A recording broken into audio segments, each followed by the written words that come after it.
JDM cars nowadays are super popular, but some cars I believe have been ruined by popularity, and in this video I'm going to explore that. We're going to look at some of the most expensive cars that have been ruined by popularity, and some of the cars that you just see quite a lot that are cheap. Even though these cars are great, I am going to have to say I do not like some of them for that reason, and they have been ruined by a lot of people in the scene. What are those cars? Let's take a look. I'm Cars with Ben, subscribe if you like car content. One car that does get absolutely overrated is the Honda Civic Type R EP3. But to be fair, this is weirdly for good reason. It is a great hatchback, and at one point it was pretty affordable, but this is kind of why I put it in the list. The EP3 is definitely way overrated now, especially in Europe, and you'll be hard pressed to find one that doesn't have 100k miles and isn't below 5 grand. At one point, cars like this used to be below 5 grand. Now, there's some of them are creeping up to 10k. Heck, I even found one for £15,000. While I absolutely love the Civic Type R, I think it's more the owners that bother me on this car. Yes, with that 4-cylinder 2000cc naturally aspirated engine is great. It does provide people to do that annoying burnout sound and that really frustrating rev that you always hear at meets. You know the one I mean. The Civic Type R EP3 is that car. And while there are clean examples out there, I do feel like they've become extremely overrated in the used car JDM scene. Yes, it's a cool car, and it does look way better than the FN2, that's for sure. But the Civic Type R for me has become way too overpopulated to the point where there's pretty much none left, and they're all dogs. While the Civic's a great car, I definitely do think it's overrated. What do you think? Controversial, but I really dislike the Toyota Supra nowadays. The Mark IV is definitely a car that has been well overrated by popularity. While I can appreciate it does have its heritage and worthiness in the car scene, and I would like to own one, the RWD heavy car is awesome for reasons that obviously a lot of people see all the time. You'll always see people gathering around it or looking at it at car meets because it can do pop and bang maps. It was in Fast and Furious and it catapulted it to fame. Or the fact that it has that turbo engine is really cool, but why does everyone love it? It can be a drag car, and I've also seen it as, get this, an off-road car. The Mark IV is a typical enthusiast product, whereas underappreciated when new, but loved after it discontinued. And it's a shame that it turned into one of those cars. I understand it, you know, it's a great Supra, and I love the look of it at times. While people do say it drives like a boat, I think the main issue really, I brought it into this list, is pricing. Pricing for this is chaotic. Not quite as bad as the Skyline R34, but admittedly, for cars that cost 50 grand when you could buy a brand new one for the same price is pretty crazy.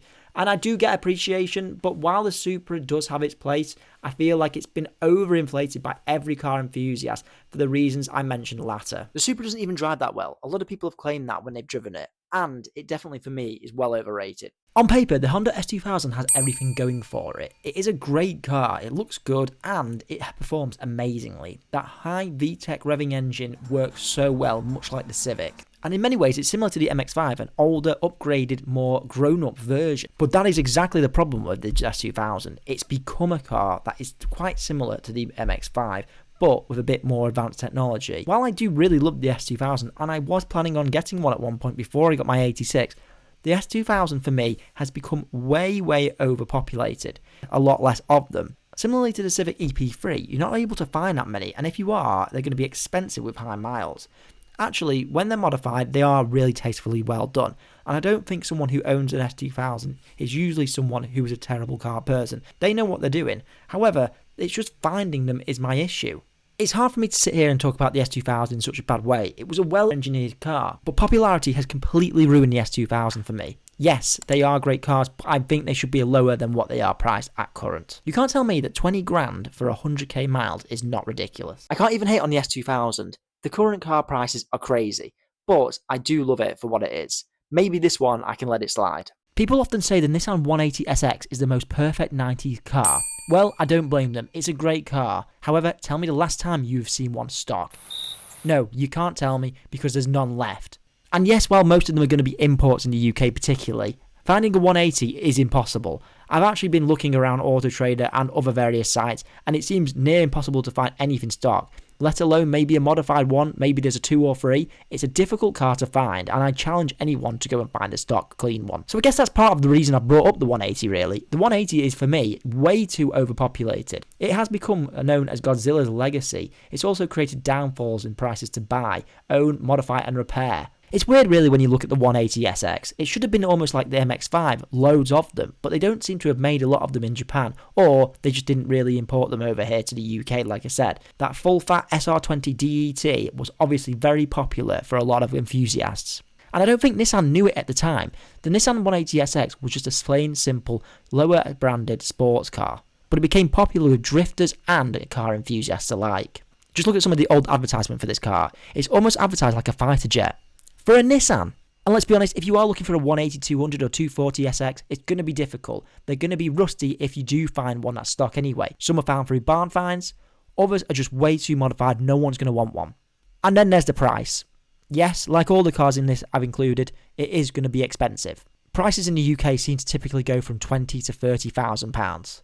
And I'm sorry, but a car of that age is way too expensive. I could get a brand new Mazda MX-5, maybe even a BMW Z4 for that price. And so I guess it's one of those JDM cars that has been ruined by popularity. Don't get it confused though, I still think this is an amazing car. Definitely feels like a lot of people want to have one of these, but can't find a single stock version anywhere. And it's a shame. I do really like the stock versions as well as the modified version. And I think that's why you can't even find one for less than 20 grand nowadays. Much like the Supra, I think one car we can all agree on is the R34 Skyline GTR. And again, I don't hate this car, but when I look at it, I can see why. It fits into the category of what I've all just said. Price, availability, and frankly, hype. There's no denying that Fast and Furious has helped Supras and Skylines dramatically. And you've got to remember, when the R32 came out, it was dubbed Godzilla, and this dominated its class in motorsport in part of the late 80s. The Japanese boom and high watermark of the car had sophistication. There were also real halo effects for the Nissan. The R34 was eventually released after the R33, of course, and the progression went on and essentially created similar chassis and often considered even one of the best cars of its time for super high performance. Cars that even Ferrari and Lamborghini could not compete with. On top of that, it held Nürburgring lap records, so this alone made it a highly desirable car. But then, of course, came Fast and Furious, where it just became known as the super powerful, well-known, modifiable car. And Fast and Furious took off. Other things like Gran Turismo had a massive impact as well. When Gran Turismo was first released, they really did show off the R34. And if you look at the timing of Gran Turismo, a lot of people who grew up with car information and car knowledge were playing games like this. And so people who buy the cars today are, of course, wealthy owners or people who were playing games back in the day. Gran Turismo at the time was one of the best-selling games on PlayStation. So the millennials who are 26 to 40 now obviously can afford one. So why have I put it in this list? Well, obviously it's been ruined by popularity to an extent that everyone knows how expensive it is. Look at these prices, £100,000, £200,000. I haven't seen anything less than that. And of course, we're not just talking about the R34, you could talk about the GTT as well. And so when you look at pop culture and everything that this car has been in, this is the ultimate overly inflated popular JDM car. Hope you enjoyed this video, and as always, don't forget to subscribe if you like the content.